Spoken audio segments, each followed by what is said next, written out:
నుంచి 18 ఏళ్ళ నుంచి కప్పు లేదు కప్పు లేదు కప్పు లేదని ఎన్నోసార్లు ఎంతోమంది ట్రోల్ చేసారు. మరి మాకే కాదు, ఇంకో 2 టీంలకు కూడా లేదు. మరి వాళ్ళని ఎందుకు ట్రోల్ చేయలేరో తెలుసు కదా.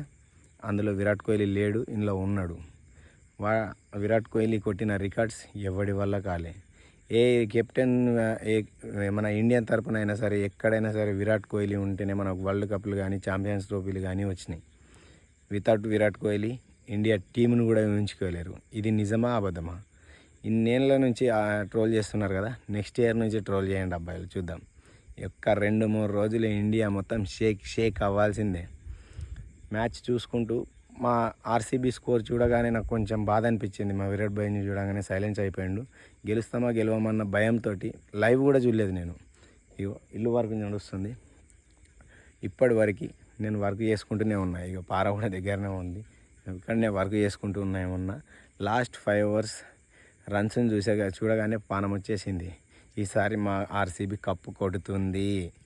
ఆ క్షణం విరాట్ భాయ్ కళ్ళల్లో కన్నీళ్ళు చూడగానే నేను లిటరల్లీ ఏడ్చేసాను భయ్య. ఇలా ఆర్సీబీ ఫ్యాన్స్ ప్రతి ఒక్కరు ఏడ్చే ఉంటారు, ఎందుకంటే 18 ఏళ్ళ నుంచి ఎదురు చూస్తున్నాం కదా, ఆ మాత్రం ఉంటుంది. ఒకప్పుడైతే నేను విరాట్ కోహ్లీ అవుట్ కాగానే టీవీ బంద్ చేసేవాడిని, అసలు మ్యాచే చూడకపోతుంటే. అది ఐపీఎల్ వచ్చిన నుంచి విరాట్ అంటే పిచ్చి అంటే మామూలు పిచ్చి కాదు. ఆ రేంజ్లో చూసుకుంటూనే 18 ఏళ్ళు గడిచిపోయినాయి. ఈసారి కప్ మాది అయింది.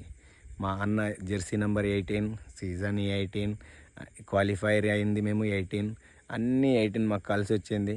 ఈసారి కప్పు కూడా మేమే కొట్టినాం. చెప్పండి, ఇక్కడ నుంచి లాలీపాప్లా ఏలిపాప్లా అనుకుంటారా? నెక్స్ట్ ఇయర్ నుంచి చూసుకుందాం. ఈసారి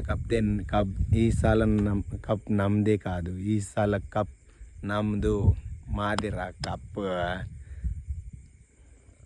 చేయండి, ఎవరు ట్రోల్ చేస్తాడు చేయండి ఇప్పటి నుంచి.